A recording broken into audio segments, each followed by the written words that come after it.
Hey there everyone, and welcome to my latest review. This time I'll be taking a look at the recently released Persona 5 Strikers, the highly anticipated sequel to 2016's Persona 5, which brings the much beloved Phantom Thieves back into action after a bunch of mysterious things start occurring all across Japan. Persona 5 Strikers was developed as a collaboration between P Studios, the developers of Persona 5, and Omega Force and Koei Tecmo, the developers of the Dynasty Warriors series. It was released on PlayStation 4 and Nintendo Switch in Japan on the 20th of February 2020, with a worldwide release for PlayStation 4, Nintendo Switch, and PC arriving a year later on February 23, 2021. The reason given for the large delay between the Japanese release and the worldwide release was because of the COVID-19 pandemic primarily, that plagued the world and prevented a seamless localization. Just like most of the other Persona side sequels and spin-offs, Persona 5 Strikers attempts to try something new and different with its gameplay, this time in the form of a Musou hack-and-slash action game similar in style to the Dynasty Warriors series. Despite the large change in gameplay genre, however, Strikers is still undeniably a Persona game, as it still retains the unique style and flair, as well as character-focused interactions that make a Persona game what it is. The question is, though, does the game manage to keep one entertained throughout the entirety of its runtime,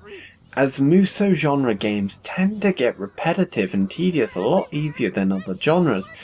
due in part to the fairly limited combat mechanics at one's disposal, and since Persona 5 Strikers is a sequel to a JRPG that clocked in at around 100 hours, will it manage to tell a long and compelling story that follows on faithfully from its predecessor, whilst keeping the combat and general gameplay entertaining throughout?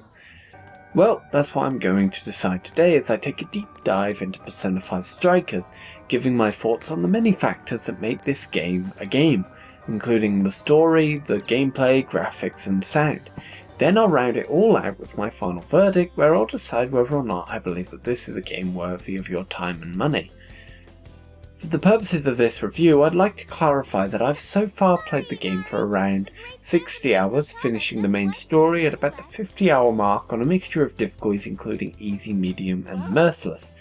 I'll explain why I played on multiple different difficulties when I get to the gameplay portion of the review, as it's definitely a point worth delving into. I should also point out that I played Strikers on PlayStation 5 through backwards compatibility with the PS4 Pro version of the game, so when I get to the graphics and performance of the review, my footage will differ significantly from what you would experience playing the game on PC, and especially of what you'd experience playing the game on Nintendo Switch. In terms of my experience with the Persona series prior to this, I've played almost all of the mainline Persona games, with the only exception being the Persona 2 duology, and I've played all of the Persona side games aside from I think Persona Q2 and some of the handheld ports, so I'd like to say that I'm quite the fan of the Persona series as a whole. That being said, I'm not a huge fan of Persona 5 personally, or any of its side games, and the Persona fanbase as a whole kind of put me off the series for a few years, so it'll be interesting to see if Strikers has managed to pull me back in a bit. Anyway, let's get into the review and try to see if Persona 5 Strikers manages to successfully adapt the classic Persona gameplay style and charm into a completely different format, as well as whether it manages to hold up when compared to the mainline Persona games.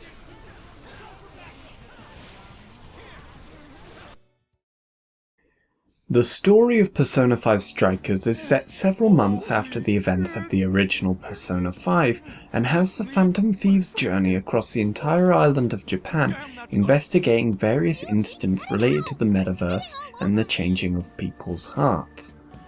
The story as a whole is quite entertaining and takes the Phantom Thieves across the entire country of Japan, offering a neat tourist experience of the various key cities and islands explored during the game, as well as some of the unique cultural and cuisine aspects unique to each area. As someone who can't visit those locations in real life due to both the COVID pandemic and just general finances, it's nice to be able to get the chance to explore each of these locations in a virtual space, though admittedly it is in a pretty bare bones manner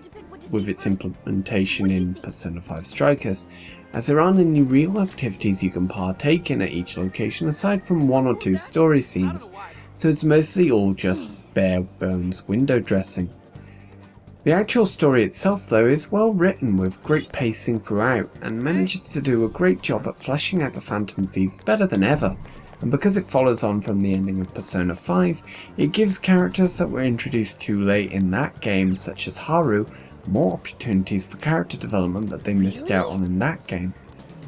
Over the course of the journey, the thieves make several new allies that help them on their way, most notably the 2 new playable characters. Sophia, a mysterious amnesiac AI that the gang discover whilst exploring the metaverse, and Zenkichi, a police officer investigating the change of hearts cases plaguing Japan, and in particular the Phantom Thieves' involvement with them.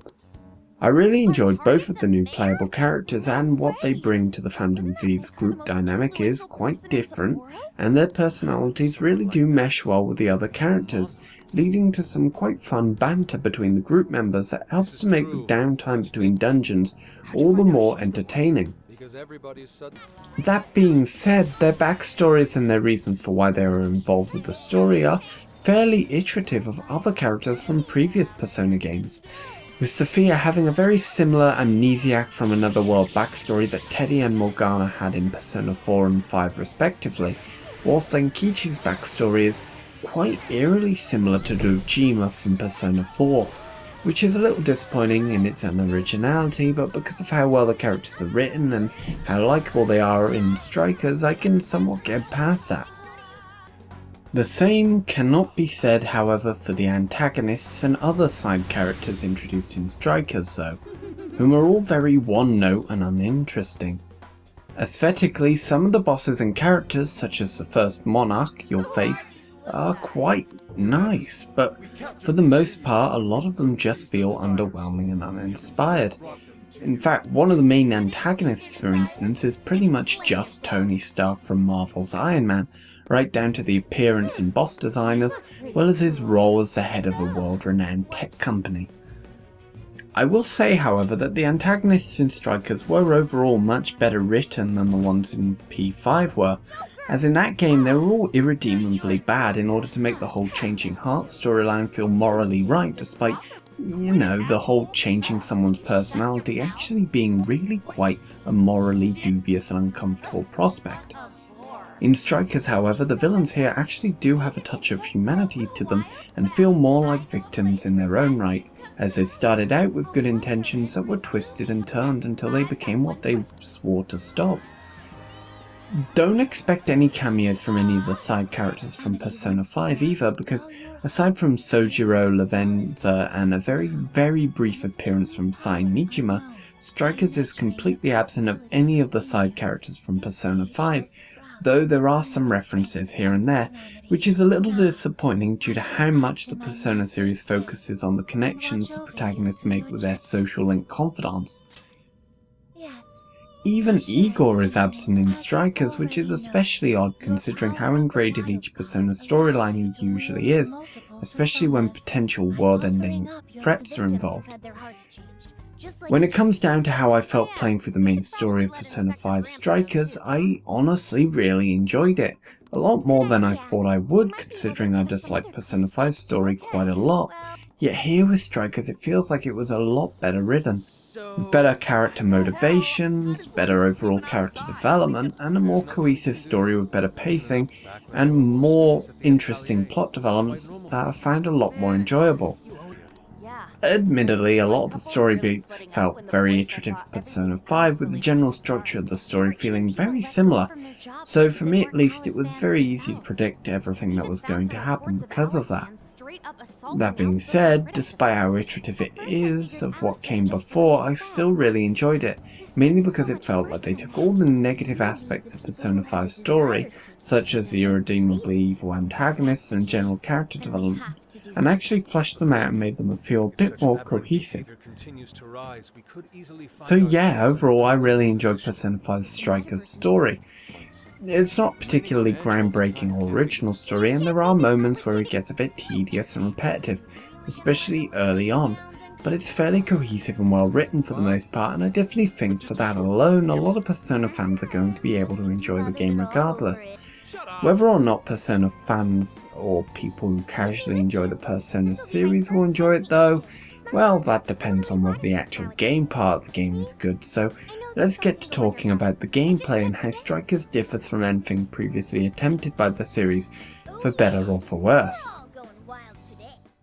The gameplay of Persona 5 Strikers is far different from any other Persona game before it, whether mainline or spin-off, as it attempts to blend the fast-paced hack-and-slash combat of Koei Tecmo's Dynasty Warriors series with all of the charm and style of Persona 5.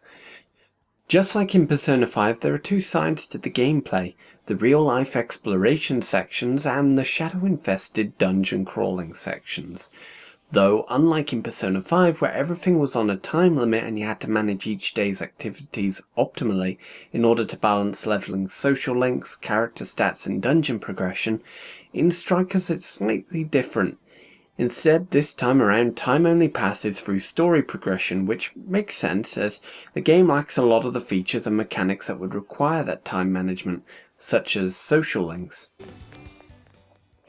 First off, the exploration sections outside of dungeons involve you exploring the various towns and cities in Japan that you'll visit over the course of the game, finding clues that will guide you towards the next big bad to face, while stocking up on items for use in the dungeons, interacting with characters and taking in the unique and varied locations. It's very similar to what you would be doing during the downtime of the mainline Persona games in that regard, though there is significantly less content to explore in each of the towns and cities you'll visit across the game, due to the omission of the social link confidant system featured in the mainline games, as well as the social-based stat progression.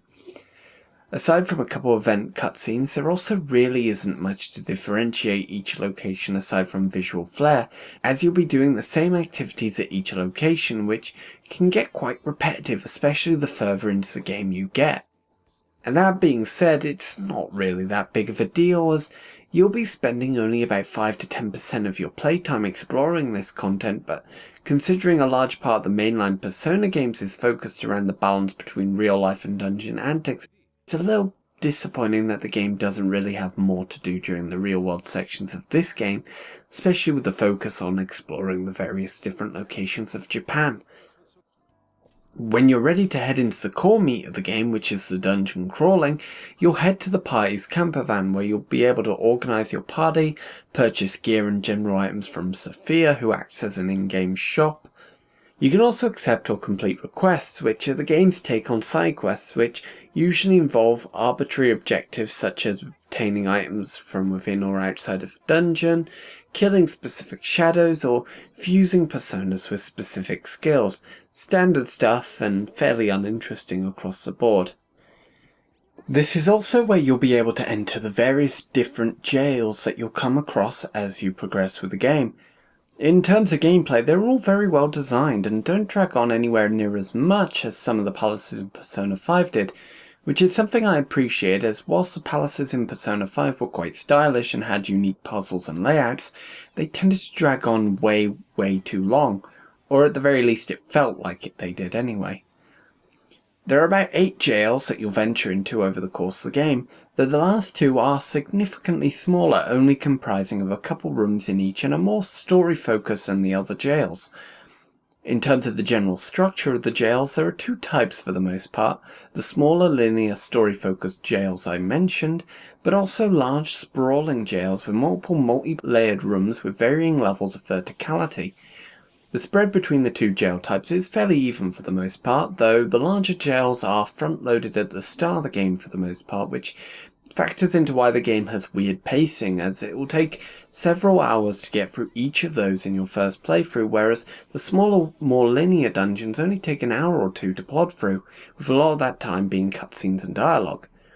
The larger jails have the Phantom Thieves roaming around a distorted version of the city that they are currently in, searching each unique district for several smaller prison keeps, which hold the key items needed to reach the final boss of the dungeon, usually facing off against a mini-boss here and there at key points of the jail's layout. These jails are quite broad in scale and will have you running around large open areas, traversing across rooftops and participating in some light puzzle solving to reach the end. That being said, they are still just as linear in structure as the smaller jails, just not as corridor based. On that note, the smaller jails, as mentioned earlier, mostly consist of a couple small rooms and corridors that focus more on developing the story further. The smaller dungeons that crop up in the middle of the game are admittedly a bit longer than the ones at the end of the game, but they are still noticeably smaller than the larger ones in scale, and honestly for me personally, I preferred this type of jail more than the others, as the larger jails do tend to drag on a bit, somewhat like the palaces back in Persona 5 did, but not as bad. In terms of the actual combat itself, the game, as mentioned earlier, is a Musou hack-and-slash game similar in style to the Dynasty Warriors series, where you'll utilise basic attack combos, special moves and ultimate attacks to slice your way through hordes of enemies. Persona 5 Strikers, however, does try to add its own touches to the combat by allowing you to summon a persona to perform attacks at the cost of HP or SP, as well as all-out attacks when a larger enemy has been sufficiently weakened. There are about 9 playable characters in Persona 5 Strikers, and each one has their own general melee style, with the protagonist utilising knives to perform quick strikes and combos, whilst Haru and Zenkichi utilise an axe and longsword respectively, which are a lot slower but more powerful. You can have up to 4 characters in your party at any one time, though the protagonist is a mandatory party member at all times. Though because, just like in the normal Persona games, he can have multiple different personas at his disposal, the customizability of your party isn't reduced by his presence. The other party members each have one single persona at their disposal, with each usually focusing on a different element such as fire, ice, wind, lightning, and so on, which makes them a lot more situational. You don't want to take a character like Yusuke, who mainly uses ice-based damage, into a jail where the enemies primarily deal fire damage after all. Some of the party members, such as Morgana and Sophia, do have healing and reviving abilities at their disposal, which makes them a bit less situational. Personally, once I unlocked him midway through the game, Zenkichi quickly became a permanent member of my party, as whilst his persona does not deal any elemental damage and thus can't rely on elemental weaknesses, he has no weaknesses himself and his base damage is quite high, making him feel easily more versatile than most of the other characters as a result. Speaking of elemental weaknesses, a large part of the time the core method to dealing with the larger enemies and bosses in a dungeon is to prey on their weaknesses so that you can deal more damage and eventually perform all-out attacks on them, which are huge attacks that cause massive amounts of damage. So planning your party layout as well as the personas at the protagonist's disposal is very important, especially on the harder difficulties where the enemy's health is boosted dramatically and the amount of damage they can deal is increased. That being said, it's almost impossible to judge an enemy or boss's weaknesses until you actually face him in battle, which can be quite annoying if you unknowingly bring an unsuited party into a boss fight. Thankfully, on all difficulties apart from the New Game Plus exclusive Merciless difficulty, you can retry and reorganize your party loadout upon dying to a boss or in a fight, which mitigates that negative somewhat. One criticism I do have about the game is that for whatever reason the first jail on medium and hard difficulty has a huge difficulty spike compared to easy difficulty, with a lot of the enemies dealing significantly more damage as well as taking a lot more. I'm not sure if it was just because I was underleveled or just didn't understand the game's mechanics at that point, but there were several moments where I kept failing to the point I had to cave and switch the difficulty for a section. Though I will clarify that after completing the first jail, the medium difficulty level did feel a lot better balanced and enjoyable, more so than easy, which made the game too easy to the point that you could melt jail bosses like they were casual mobs at times. Another criticism I have isn't so much to do with the gameplay mechanics themselves, but rather the paltry amount of side content on offer aside from the main story. The only meaningful side content is just a bunch of almost meaningless side quests that appear as you progress through the story. Almost none of them offer any meaningful character development or even any interesting objectives, usually just amounting to collecting X amounts of a material or defeating a shadow. Maybe the lack of any real side content is a good thing though, as though the combat is really good, it does get a bit stale over the course of the 50 to 60 hour playtime. especially as it doesn't really change and adapt enough over the game to really keep one engaged completely. At least that was the case for me, at least. It's something that I always find weird about Musou games in general, because as a genre it's very repetitive and can get tedious very quickly, yet despite that they always make the runtimes of these games absurdly long, which I find a little baffling, but in this case it's mostly fine here because of the more focused and dense story. Overall, in terms of its gameplay, I really enjoyed Persona 5 Strikers, a lot more than I thought I would considering my feelings on the Musou genre, but it manages to blend the classic Persona gameplay quite well into the mix, though, in my opinion, not quite enough to fully satisfy the overly long runtime. The sparse amount of side content is a little disappointing as well, especially when it comes to the exploration sections of the game where you're running around the real world cities, as they have barely anything of substance to do in them despite how large they are. Now let's talk about the graphics and performance, because there's quite a lot to talk about with this game, especially considering it's on a larger variety of game consoles compared to the original Persona 5 and Persona 5 Royal were. Persona 5 Strikers is an interesting game from an artistic point of view, as it very clearly replicates a lot of the artistic style and flair that made Persona 5 itself a visual treat, though it does make some key changes in order to give itself its own visual identity, as well as to ensure it runs on a larger scope of hardware. Persona 5 Strikers, unlike Persona 5, which released exclusively on PlayStation 3 and 4, is also available on Nintendo Switch, which means that a lot of changes had to be made visually to accommodate the weaker hardware and ensure that the system can run it. The developers have done this by giving the character models in the game a much more prominent outline and reducing the level of shading and detail on pretty much everything. For the Nintendo Switch version, these are some great changes, and the game looks quite wonderful in handheld mode with the smaller screen size, though the reduced texture quality is quite noticeable, especially when comparing how the game looks on other systems. However, on the PlayStation 4 version, in particular the PlayStation 4 Pro version,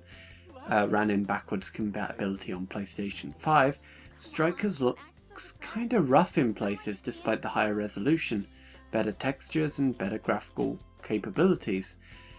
This is primarily because the game suffers from little to no anti-aliasing, which causes the outlines on the character models to look very sharp and pixely, especially during cutscenes where occasionally some of the characters' faces can begin to look like an indistinguishable mess,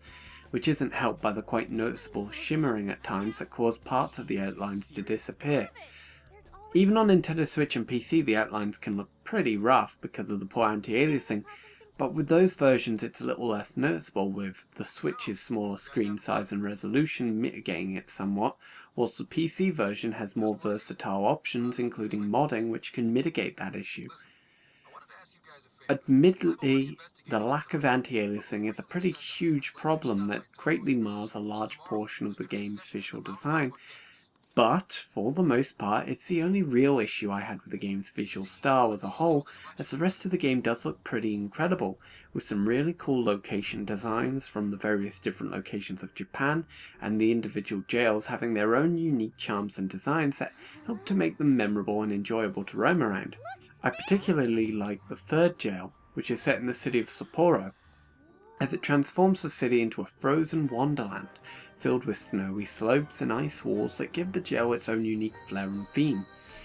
The cities themselves in the real world setting all look brilliant as well, and manage to replicate the cities they're based off surprisingly well in Persona 5's unique art style, which makes them somewhat cool to walk around despite their limited actual functionality. The cutscenes in the game vary in quality quite a bit, but none are particularly terrible, though simultaneously none are particularly well shot or animated either. Most of the cutscenes are similar to those found in Persona 5, where the in-game assets are used in conjunction with artwork of the characters and dialogue to push the core story forward. These are fine for what they are, but are fairly lacking in general cinematography and animation for the most part. Another type of cutscene that is used, albeit not as frequently, are the pre-rendered cutscenes that are unique to Strikers and are used before most boss fights and some pivotal story moments. These are fine and are a lot more dynamic and interesting in terms of unique animations, special effects and camera angles, but personally the film grain and compression used on them really mar what are otherwise really cool cutscenes, at least in my opinion. The final type of cutscene is anime cutscenes, which are easily the best cutscene type in the game, but at the same time are the most sparse type of cutscene in the game as well, only appearing a handful of times across your entire playthrough, which is a little disappointing to be honest. The character, enemy and persona designs are all really nice as well, though most are pretty much the same as they were in Persona 5 with only a few unique character designs. Though I will say, those new designs such as Sophia and Zenkichi's designs, as well as some of the boss designs, are some of the best the series has seen yet, and work really well with Persona 5's unique style and flair. Admittedly, overall the game does look worse than Persona 5 Royal regardless of the system you play it on, but I think for a spin-off sequel title it's not the end of the world, especially since it still looks great for the most part.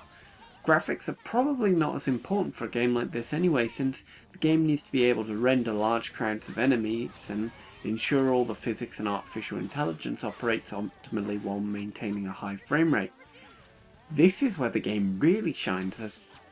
the PlayStation 4 Pro version of Strikers runs at a mostly solid 60 frames per second, with the Switch falling behind it a lot 30, and the PC obviously will run dependent on your system's hardware. As mentioned previously, I played Persona 5 Strikers on my PlayStation 5 through backwards compatibility, and because of that I experienced pretty much flawless performance across the board with no noticeable frame drops and a solid 60 FPS throughout, which made hacking through hordes of enemies feel very smooth and frustration free. I don't have first-hand experience of the performance of the Switch or PC versions, but from the footage I've seen online from performance comparison videos, the Switch version in handheld is for the most part a locked 30 FPS with barely any dips, though the Switch version docked does dip a lot more frequently for some odd reason, making for a quite unsatisfying experience. It still seems to be fully playable, don't get me wrong, and it isn't as bad performance-wise as something like Hyrule Warriors or Age of Calamity, but it's just odd that the handheld version is almost perfectly stable, yet the docked version, which should be better, isn't. So yeah, all in all, the game for the most part looks and performs great regardless of the system you play it on. Admittedly, the Switch version is the weakest on that front, but the portability of the system will definitely make up for it, though it's still a bit disappointing that the dock mode version of the game performs worse than in handheld mode. There are also a few negative factors across the board regardless of the system, such as the atrocious anti-aliasing, but these criticisms are for the most part few and far between and don't detract too much from the game's graphical style.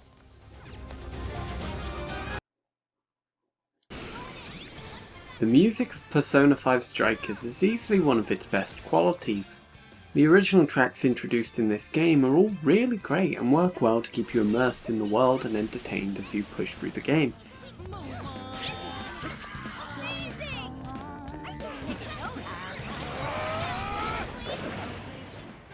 Alongside the original tracks, several of the tracks from Persona 5 itself return, with some even receiving new remixes that in my opinion far surpass the original versions of those tracks.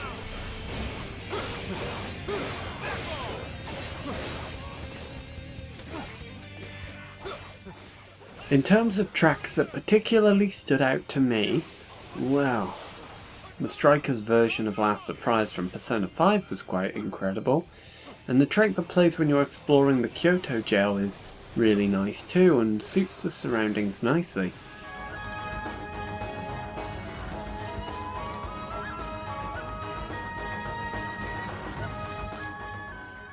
I'd go into more detail on the soundtrack's quality and why I enjoyed it so much, but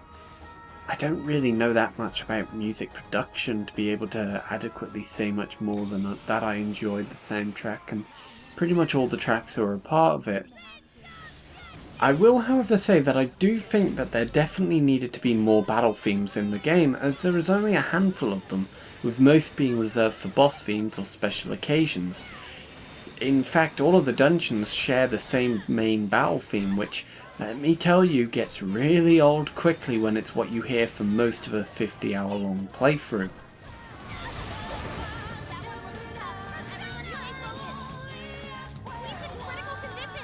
For those that have some extra money, there is some downloadable content that adds battle themes from previous Persona games, which can be set to trigger randomly when entering battles, or set so that only specific tracks are within the random track pool, which definitely alleviates that tedium significantly, though the fact that you need to pay extra to solve that issue is a bit uncomfortable, especially considering this is a full price release.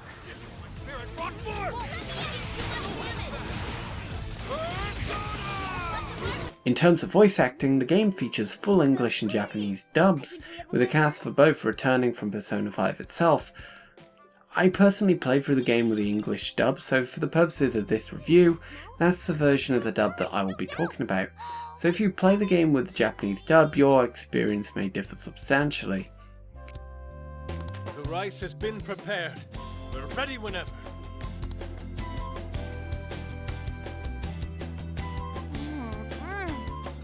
Oh, it's so good. I could eat this forever. The English dub of Persona 5 Strikers is absolutely superb, with excellent voice direction that ensures that most lines are said with the correct inflections and emotional weight.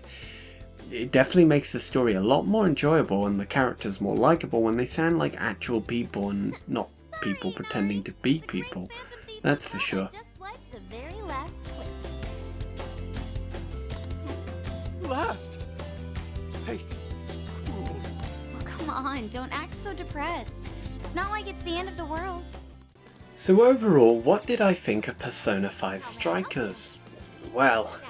it's a phenomenal game from beginning to end, and the fact that a Musou game could for the most part keep me engaged until the credits rolled really is a testament to its quality. The story is really well written, and whilst iterative of that which came before it, is still very enjoyable and engrossing throughout its entire runtime. The gameplay is probably the best implementation of the Musou style gameplay that I've ever experienced, and manages to meld the unique Persona qualities with the fast-paced combat to great effect. It's not perfect and falls into the same trappings that most Musou games fall under when it comes to difficulty balancing and how the gameplay loop gets tedious after a while, especially with how some of the jails are designed.